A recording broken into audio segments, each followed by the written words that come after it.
Okay, it feels important to say this. I am not pulling my perspective on Israel-Palestine out of my ass, okay? I'm not just guessing that Israel is committing a genocide against Palestine. I have studied and researched this. I have bona fides, and I will share them. First of all, I'm a Jewish woman. I was raised by a Zionist family. My grandfather was a Holocaust survivor. My family talks about our spirit of resistance and resilience constantly. Desiring goodness from the nation of Israel is in my blood, and still, I can see that this Zionist state is vicious, violent, and evil.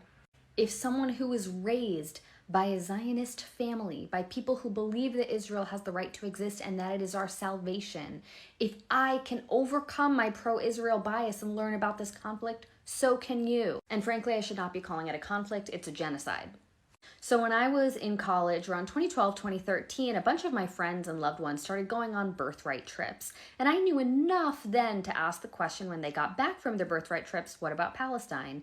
And when these people I love, admire, and respect started talking about Palestinians and using language like terrorists, I knew I had to learn more. I also knew that I wanted to go on birthright, and I was nervous about being brainwashed by the trip, and I should have been nervous. So before I went on birthright, I decided at my small liberal arts school in Massachusetts to get a well-rounded perspective, educational perspective on Israeli-Palestinian politics.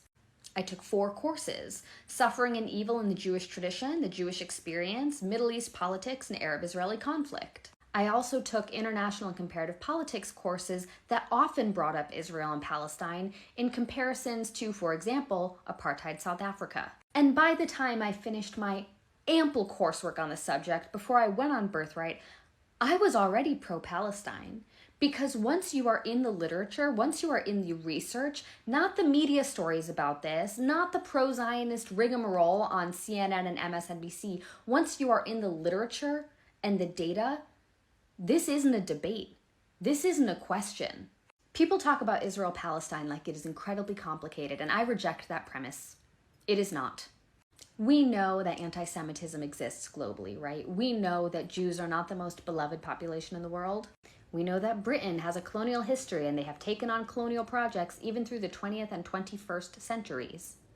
Essentially, Britain already wanted to colonize Palestine. So did the United States. And at the end of World War II, Britain and the US got to talking and they thought, who do we want to exploit for military labor someplace that is surrounded by brown people so that we can rape and pillage land that we don't currently have access to? Where's one part of the globe we haven't effectively colonized yet? And there was Palestine. And Britain had been trying to colonize Palestine already. And so this was passed off to Jews who had just survived the Holocaust as a gift. Here we're granting you this parcel of land so that you and your progeny can exist in peace and not be violated anymore. Congratulations. Except that land already belonged to someone. Palestinians were already living there. And the US and Britain didn't give a shit about the well-being of Jews. They didn't care. This wasn't a gift for Jews. This was always intended to be a trap of, you do our military labor for us. We'll put you here and we'll grant you this parcel of land that already belongs to someone, that there are already people on. And in return, you will rape and pillage that land for us and we'll just all share in the wealth. And it might be a good idea too if like your entire population were to, have conscripted military service so you can really defend that land that is yours, totally yours, bucko. And if you see who has emerged as the political leadership of Israel over the last few generations, this won't surprise you.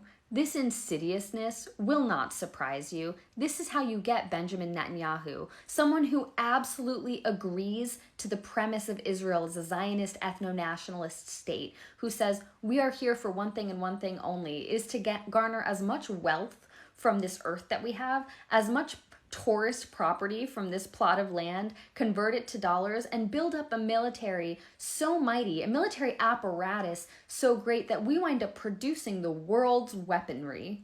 Yes, we have mined this land, and we have used the land to give you war machinery so that we could all murder each other 1,000 times over. And to the people already living here, well, we'll murder them too. I took basically a semester and a half of college courses on this, and I know in my bones that what Israel is doing right now is a genocide. It's evil. What they've been doing for the last 75 years is a genocide. It is drip violence. slow violence, protracted harm. It is meant to exhaust the civilian population of Palestine. It is meant to exhaust all Palestinians out of their will to fight.